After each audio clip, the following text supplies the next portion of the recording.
अध्यक्ष महोदय, मेरे साथियों ने जिस प्रकार से ऑपरेशन लोटस के बारे में विवरण दिया, व्याख्यान किया, मैं भी व्हाट्सएप के माध्यम से दिल्ली यूनिवर्सिटी के एक प्रोफेसर को भेजा कि भाई इस पे कोई पीएचडी मिल सकता है क्या। भाई ऑपरेशन लोटस एक काबिल तारीफ इनका प्लान है।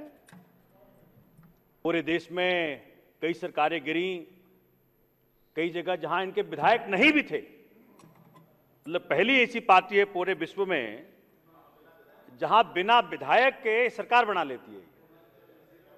तो ये तो बिल्कुल पीएचडी वाला मसला है। तो माननीय मोदी जी को मैंने कहा है कि मैंने रिक्वेस्ट किया दिल्ली विश्वविद्यालय के उस प्रोफेसर को कि भाई कंसीडर करो कि सुओ मोटू लेकर के माननीय मोदी जी को पीएचडी दिया जाए कि बगैर विधायक का सरकार बनाना हो तो कैसे बनाना है। साथियों, अच्छा किया ना, डिलीट नहीं, पहले पीएचडी दे दें। और अभी बड़े डिटेल में साथियों ने सारी बातें रखी। ये मसला असल में यह है कि आम आदमी पार्टी अरविंद केजरीवाल की राजनीति के आने के पहले राजनीति का क्या कैरेक्टर हुआ करता था। सत्ता में आओ, पैसा बनाओ, फिर चुनाव लड़ो, ये एक सर्किल था। एक सरकार दिल्ली में आई केजरीवाल जी के नेतृत्व में, जिसने कहा कि मूलभूत समस्याओं का समाधान करके देंगे। और इस प्रोसेस में दो बातें हो गई।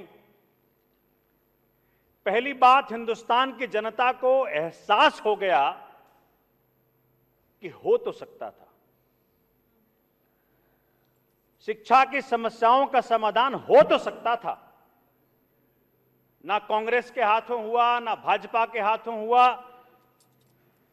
तो दो धारी तलवार चली और भाजपा और साथ में कांग्रेस को भी आम आदमी पार्टी के उत्थान से, माननीय अरविंद केजरीवाल जी के उत्थान से बहुत घातक नुकसान हुआ। शिक्षा में जिस प्रकार से दिल्ली के स्कूलों के अंदर ऐसे काम हुए जहां मकड़े के जाले हुआ करते थे, जहां बच्चे नहीं जाया करते थे, जहां यह अभिशाप बन गया था कि कोई सरकारी स्कूल में पढ़ता है तो एक वो गरीबी का निशानी बन गया था कि जिसके पास कुछ भी नहीं हो सरकारी स्कूल जाएगा। तो ये जो कायाकल्प हुआ भारतीय राजनीति के अंदर, जिसमें कि सभी एक्सपोज हो गए, चाहे भाजपा हो या कांग्रेस हो, ये दोनों एक्सपोज हुए थ्रेडवेयर, जो केजरीवाल जी ने दिल्ली में काम करके दिखाया। तो ना सिर्फ केजरीवाल जी ने भारतीय राजनीति के अंदर समस्याओं का समाधान कैसे होता है वो करके दिखाया, बल्कि ऐसा करके उन सबको एक्सपोज कर दिया कि वो चाहते ही नहीं थे, उनकी मंशा ही नहीं थी। उनकी मंशा थी देश की जनता गरीब रहे, देश की जनता अनपढ़ रहे और इन सरकारों को बार बार लाती रहे। तो जो सेट पैटर्न ऑफ पॉलिटिक्स था उसको अनसेट किया अरविंद केजरीवाल ने, और इसी कारण से अरविंद केजरीवाल जी आज सबके लिए मुसीबत बन के खड़े हुए। अध्यक्ष महोदय, जिस प्रकार से अभी पिछले हमारे साथियों ने कहा कि कैसे मेक इंडिया नंबर 1, उस दिन अरविंद जी ने बकायदा यह भी कहा था कि भाई हम सिर्फ आम आदमी पार्टी वालों को नहीं बुला रहे, हम भाजपा वालों को भी कह रहे हैं, हम कांग्रेस वालों। अब जो अरविंद जी की जो स्ट्रैटेजी होती है उसमें उनके पास जवाब नहीं होता है। हमने ये कहा ही नहीं कि भाई हम आम आदमी पार्टी वालों को आगे बढ़ाना चाहते हैं। तो दो बड़ी बातें जो पिछले दिनों हुई हैं, जिसके कारण मोदी जी के होश उड़े हुए हैं, और उसका परिणाम है जो मनीष जी के ऊपर, जो हम सब के ऊपर एक प्रयत्न कर रही है बीजेपी। मेक इंडिया नंबर 1 आज के तारीख में किसी भी पॉलिटिकल पार्टी ने, किसी भी पॉलिटिकल नेता ने सोचा ही नहीं था कि किस प्रकार से देश को शिक्षित करें, किस प्रकार से स्वास्थ्य सेवाओं को ठीक करें, बिजली को ठीक करें, पानी को ठीक करें, वुमेन सिक्योरिटी को ठीक करें, और किस प्रकार से हम देश को ले जाने का पूरा मॉडल स्थापित करें। ये पहली बार देश में हुआ। और दूसरी बड़ी बात क्या हुई कि जो Gujarat model Gujarat model Gujarat model चल रहा था, अभी पिछले दिनों जब अरविंद जी ने वहां एक खुले में जो बातचीत की, किस प्रकार से गुजरात पुलिस के लोगों ने आकर के बातें बताई कि आज के तारीख में 10 साल पहले, 15 साल, 20 साल पहले उनकी सैलरी हुआ करती थी 1700 रुपया, अब जाके हुई 11,000 रुपया खुले में। ये बहुत बड़ी बात है कि सर्विस, जो अभी सरकारी सर्विस में आदमी है, वो व्यक्ति अरविंद जी को आके बोल रहा है कि अरविंद जी हमारी सैलरी अभी 11,000 रुपया है, हाथ जोड़ के विनती करता हूं आपकी सरकार आ जाए तो हमारी सैलरी ठीक कर देना। जब सरकारी विभाग के लोग, पुलिस के लोग इस बात को मानने लगे कि भाई इनकी सरकार आ रही है, तो समझ लीजिए कि सरकार आ गई, सरकार आ गई। कभी भी कोई भी सरकारी कर्मचारी अपनी नौकरी को नुकसान में नहीं करेगा, इस बात अपने आप को दांव पे नहीं लगाएगा।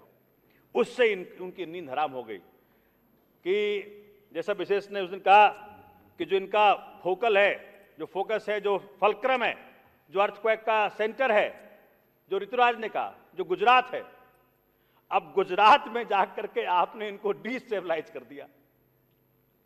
तो नेचुरल सी बात है, जब मोदी जी 24 के बाद घर जाएंगे तो कहां जाएंगे, ये तो चिंता करनी थी।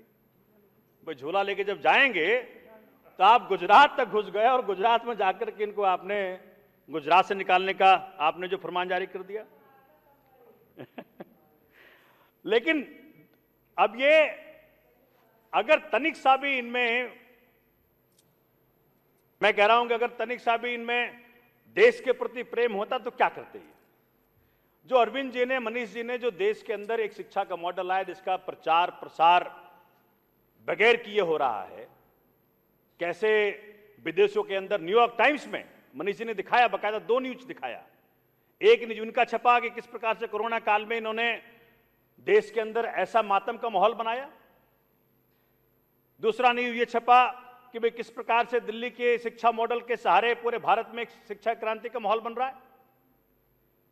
तो इनको लकीर लंबी खींचनी चाहिए थी, तो छोटे बुद्धि वाले, छोटे मत वाले, छोटे दिल वाले हैं, उनका भाई इसकी लकीर जो है छोटी करो, इसी मनीष जी की लकीर छोटी करो कि भाई कैसे शिक्षा का मॉडल इसका पनप रहा है, इसको छोटी करो, तब जाकर के हमारी लकीर बड़ी होगी।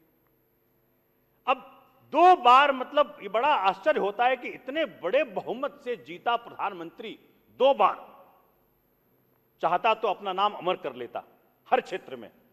करना यह चाहिए था कि अरविंद जी को, मनीष जी को आगे बिठा के पूरे देश के मुख्यमंत्रियों को इकट्ठा करते और कहते भाई एक दूसरे के गुड प्रैक्टिसेस से सीखो, अगर शिक्षा मॉडल यहां का अच्छा है तो इसको पूरे भारत में लागू करते हैं। अगर भारत माता से तनिक प्यार होता तो ये करते। ये कर क्या रहे हैं, उधर न्यूयॉर्क टाइम्स में खबर छपी है, देश का नाम रोशन हो रहा है, और उसी वक्त ये सीबीआई को भेज देते हैं। वो हमारी बहन ने कहा कि वो जीजा को भेज दिया, कह रहे फिर फूफा को भेजेंगे। हम उसको पहले कहते हैं कि तोता सुगा मैना को भेजते हैं। ये मजाक बना रखा है इन्होंने सबको, और 31 जगहों पे रेड करने के बाद ढेला ना मिला इनको, और ऐसी बेइज्जती इनकी हुई है, पहले लुकआउट नोटिस, फिर वापस, फिर ईडी, फिर वापस, मतलब मजाक बना रखा है। अध्यक्ष महोदय, और एक बात मैं साथियों कहना चाहता हूं कि जो कांग्रेस है उसको समझ में नहीं आ रहा कहें तो क्या कहें। कांग्रेस एक तरफ कह रही है कि जी दुरुपयोग कर रहे हैं सीबीआई ईडी का, लेकिन नहीं, आम आदमी पार्टी वाले में ठीक कर रहे हैं। तो कांग्रेस के लिए गरम गरम दूध हो गया है, ना ये निगलते बन पा रहा है ना उगलते बन पा रहा है।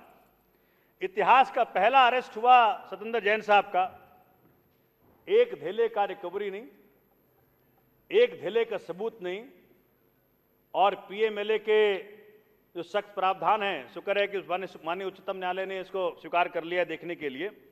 हमारे साथी बंद है, लग रहा है कैसे फ्रीडम स्ट्रगल में हमारे साथियों ने जेल के अंदर समय बिताया, उस प्रकार से हमारे साथी समय बिता रहे हैं। अध्यक्ष महोदय, जिस प्रकार से सारे संस्थानों को कमजोर कर रही है। कोई संस्थान हो,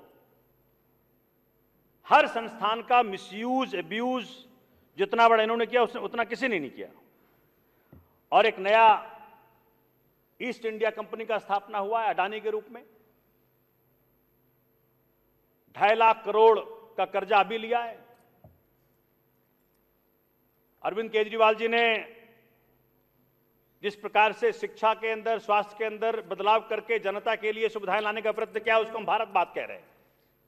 बात पूरी की। एक कांग्रेस है, वो परिवारवाद करती रही, और एक भाजपा वाले हैं, मोदी जी हैं, उनके नेतृत्व में चल रही है, वो दोस्तवाद कर रहे हैं।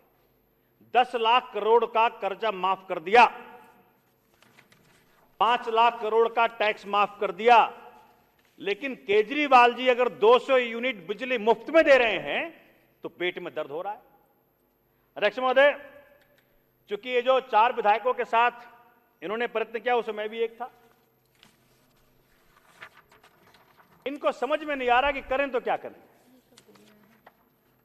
अब ये कहते हैं कि सोमनाथ जी मान लो कहना, अब देखो मनीष जी के साथ ये हो रहा है, आप फायदे में रहोगे अगर हमारा कहना मान लोगे।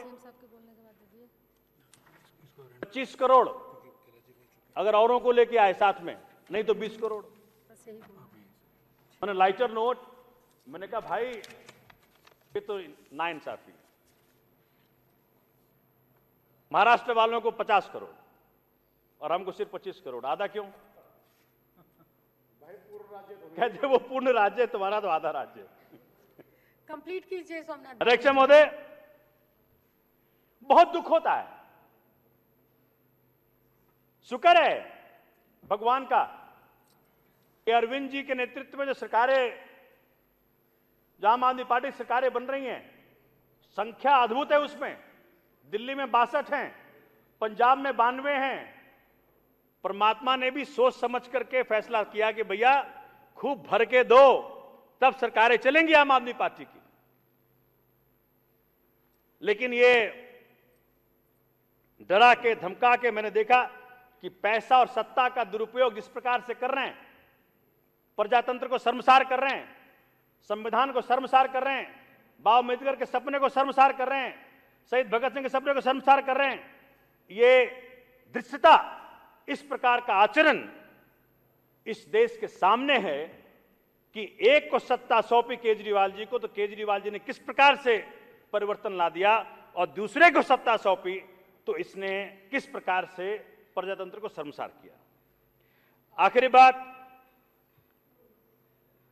जब ये हमने कहा कि भाई गलत आदमी के पास आए हो, गलत पार्टी के विधायकों के पास आए हो, सफल नहीं होगे, तो कहा सोमनाथ जी जिस प्रकार से मनीष जी के पास ईडी और सीबीआई का तंत्र गया है उनको तंग करने के लिए, हमारे पास वो आपके लिए भी तैयार है। हमने कहा भाई कर लो। ना वहां एक धेला मिला, ना जैन साहब का एक धेला मिला, ना हमारे किसी विधायक के यहां एक धेला आपको मिलेगा, गारंटी दे रहा हूं। कर आप कर कुछ भी लो, सरकार तो हम गिरा के रहेंगे। मुझे बहुत दुख हुआ, और इसी कारण से हमने देश के आगे ये बात रखने का प्रयत्न किया कि भाई देखिए किस प्रकार से प्रजातंत्र का चीरहरण, दिन दहाड़े प्रजातंत्र का गला घोट रहे हैं, दिन दहाड़े ये, और अपने ताकतों का नाजायज फायदा उठाकर किस प्रकार की हरकत कर रहे हैं। साथियों ने कहा शराब घोटाला, शराब घोटाला, शराब घोटाला। क्या है शराब घोटाला? 1.5 लाख करोड़ का है, 8,000 करोड़ का है, 1100 करोड़ का है, 144 करोड़ का है कि 1 करोड़ का है? कुछ नहीं है। यही तो फैसला कर लो। अभी मुझे कोई कह रहा था कि भाई वो कहां मिले, कब मिले, कैसे मिले। मैंने कहा पहले तुम अपना ये बताओ कि तुम्हारा घोटाला का साइज क्या है। जिस दिन तुम घोटाला का साइज बता दोगे उस दिन हम बता देंगे, हमारे पास प्रमाण है। चलिए, बहुत बहुत धन्यवाद। मैं जो संकल्प हमारे मंत्री साथी ने रखा उसका समर्थन करता हूं और कहना चाहता हूं आपके माध्यम से केंद्र सरकार को, किस प्रकार की हरकतें ना करके जो दिल्ली सरकार की, केजरीवाल जी की गवर्नेंस में जो एक्सीलेंस है, इसको पूरे देश के मुख्यमंत्रियों के सामने रखिए, अच्छे प्रैक्टिस से सब अपनाएं, देश तभी महान बन पाएगा और तभी भारत माता की जय जय हो पाएगी। बहुत बहुत धन्यवाद धन्यवाद आपका। दुर्गेश।